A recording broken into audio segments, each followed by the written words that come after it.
What are some red flags that made you leave the relationship? When we were just starting out, we ran into some unexpected financial difficulties. We had to borrow money from my parents to make rent 1 month. I was vocal about how much I hated doing it and how badly I wanted to pay them back as soon as possible. He took some of the money, bought an expensive bottle of high quality alcohol, and hid it from me. He was not working at the time. I hate people that have no shame in borrowing money. I have absolutely no issue loaning it to someone, but you shouldn't get comfortable. The bad news is that the money totally went to waste, because when I dumped him, I had to give up the apartment and move back in with my parents for a little while. Anyway, the good news is that I did pay them back a few months later. The better news is that a little while after that, a childhood friend confessed that she had always loved me but hadn't said anything because she thought I was happy with him. She and I just celebrated our 2-year wedding anniversary,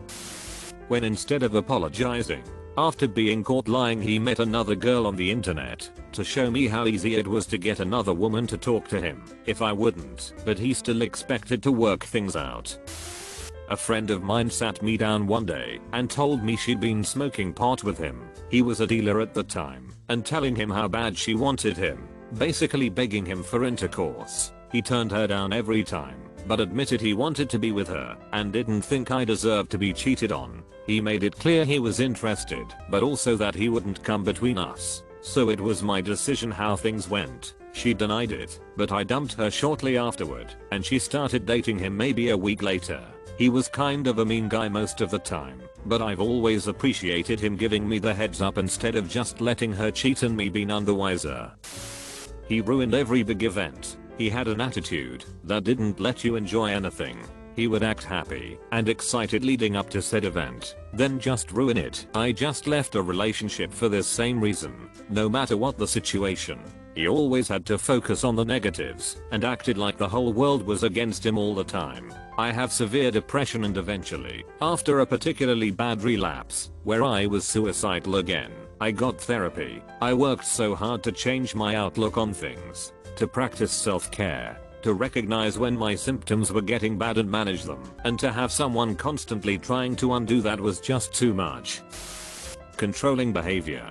That I should wear covered clothes so men wouldn't look at me. It was a very hot summer and I already would wear long skirts to my ankles and tops without cleavage. One time we were eating at a cafe and some drunk dude who was sitting behind me started to talk to me. I didn't even turn to him or acknowledge him, just kept eating. My ex started to fight with him and then took me by my arm to leave. On our walk back home, he was screaming at me how this was all my fault. After 3 years, that was my breaking point, and I left. When I moved for work and felt my mental health returning, I thought I was happier because I moved to a city I wanted to be in. But instead I discovered that each time she visited I wasn't happy about it. I had a pretty big breakdown after she broke up with me, but after that, the world seemed brighter, probably due to the lack of gaslighting.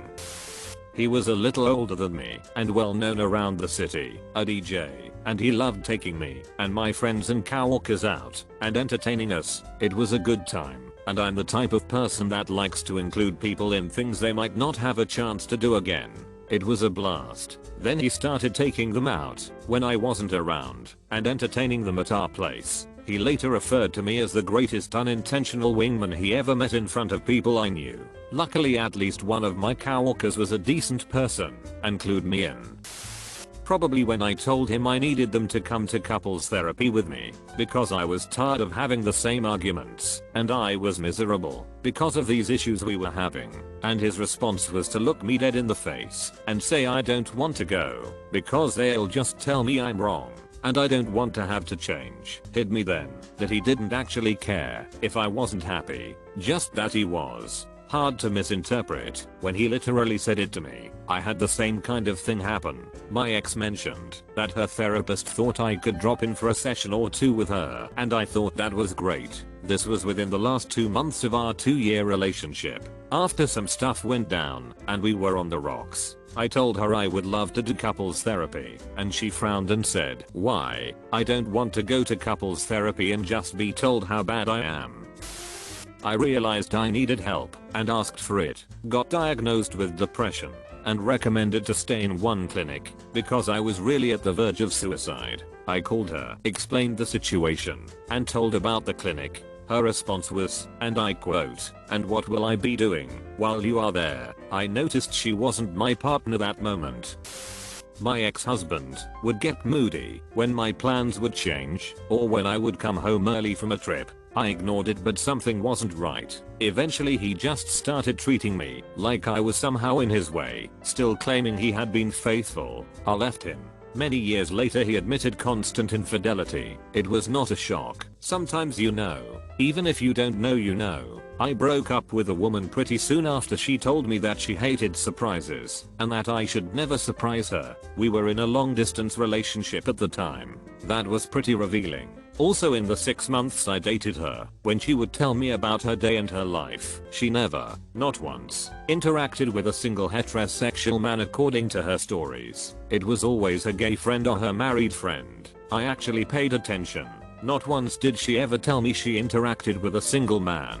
It was weird. She clearly was leaving that out, and I wondered why. I became sick to my stomach about it, and as soon as I broke up with her, it all went away. I knew then it was the right decision. I knew years later that it was the right thing to do, because I eventually became friends with her. One day she was in town and I called her phone because she couldn't find it. She picked it up, and I saw that the name of my contact was the gay friend she always was talking about. She would always claim she would drive to visit him in Vegas. It was like a 40-hour drive and she did it routinely. I knew then that she was so full of it didn't matter at that point, but it was the moment that solidified that I had dodged a bullet. Finding out I was unwittingly in a 3-way relationship as the emotional support component, second man to the first man's physical component, the hard way. With her it was lots of talk, cuddling, dates and playful light over the clothes touching, but never any further than that. I respected her boundaries enough to never question the issue. I just figured she needed a deeper connection first, and I'm cool with waiting however long my partner needs. Things continued on, and eventually, 6 months in, she slipped up and mentioned the man she told me was her ex was coming over after I left. She realized she slipped, and I caught it when I questioned her about it, and so confessed that he had been doing that regularly throughout our relationship. Oh, but not to worry, because it wasn't for anything emotional, mostly just getting drunk and having wild, primarily satisfying animal instinct intercourse. Being a big fan of both those things, I did not appreciate the deception, to say the least. She suddenly started an expensive new hobby, cyclocross, then got mad at me for showing up to her meet or race, or whatever it was to support her. She was not happy about having to introduce me to this whole new group of like 10 friends. Her cyclocross team, that she was suddenly on, and had a uniform for and everything. Couple weeks later we break up. Immediately she moves out. I happened to be driving by her new place one morning. I didn't even know where it was, tbh, but we still lived in the same city, and I recognized her dog. Lo and behold, the guy with her out front first thing in the morning is wearing the silly cyclocross uniform. I suspect she had begun the relationship before breaking up with me, but didn't bother to confirm.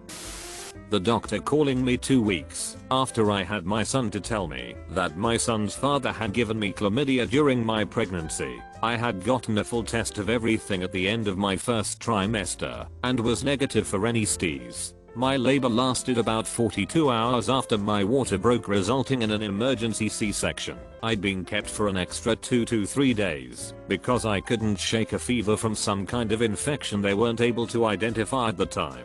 We stuck it out until our son was a bit less than a year, simply because we were just in the new parent routine together, until we got to a point where we could take care of ourselves as individuals. That phone call killed whatever romantic love I'd had for him. I went through the most traumatic experience of my life, pregnancy included, with the labor, because F 2/3 of the trimesters, and he couldn't respect our commitment to each other. I was dealing with emotions during that first year or so after my little guy was born. Doc, how many sexual partners have you had since 6 months previous me holding my newborn? 1. What is going on? Doc, you need to come in for meds and bring your partner, because if he is the only sexual contact you've had since your last test, he is infected as well, but he did not get it from you. She was incredibly specific about how chlamydia is transmitted to make sure that I did not listen to the lies she must have predicted he would say about how he got it. He tried every last one. She was actively pursuing another dude who she had a thing for a few years back because he had recently become single and she had a shot on the rebound, which is cool. You do you.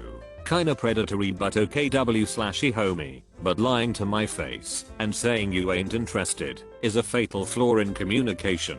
Even if it didn't pan out, that sort of behavior is almost never an isolated incident, so I'm like.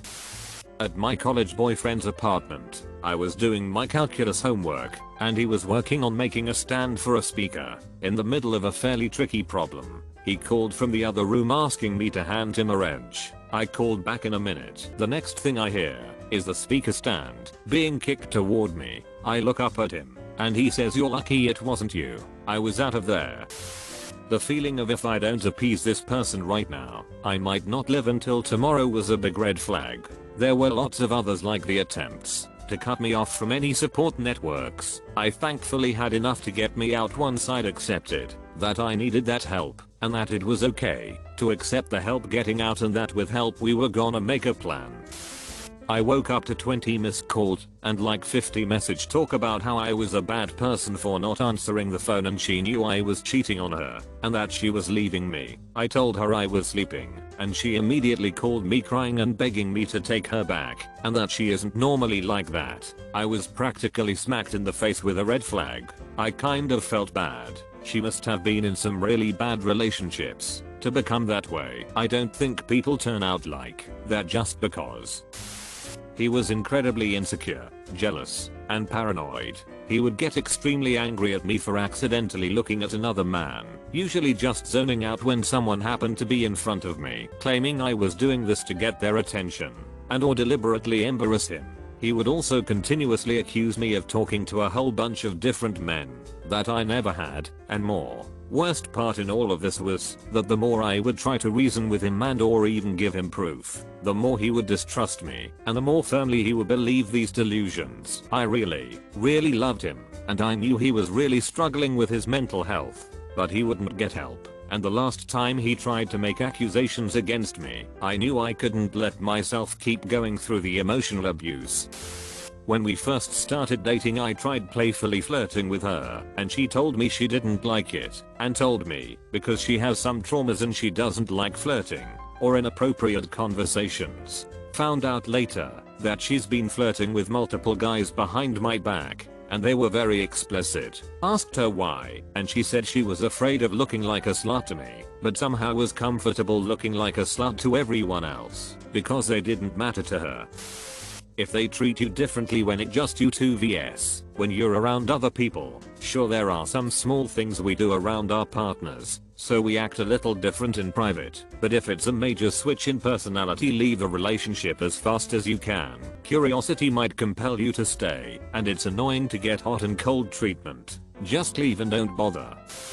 I met her twin sister one day. Her twin told me the one I was dating was the evil twin. Actually, they were both pretty evil. Haha, this was back in my college days. Apparently the girl I was dating got into our engineering program just to find a husband. She was smart, but and she didn't want to have to work for a living. So she wanted a guy who had high career earning potential, therefore engineers. To lock that in, according to her twin sister, her strategy was to try to get pregnant. She was going to do the old poking holes into condoms thing, or to simply ask the guy not to use condoms. We never engaged intimately, because I was trying to decide between her and another girl I was interested. I went with the other girl, and she and I were together for 3 years. But that other girl ended up cheating on me and hurting me hard. That's a story for another time. Oh, one thing to add to the twin sister story. These twins started a journal at age 7 on how to kill people. Seriously, stuff like hooking up a door knob to a light bulb socket. And I found out that the other twin sister, the one I wasn't interested in, was responsible for a lot of the methods file for how to commit suicide, which floated around on Usenet Net News for a while, circa 1991. If anyone remembers her, she went by the name Psycho Kitten.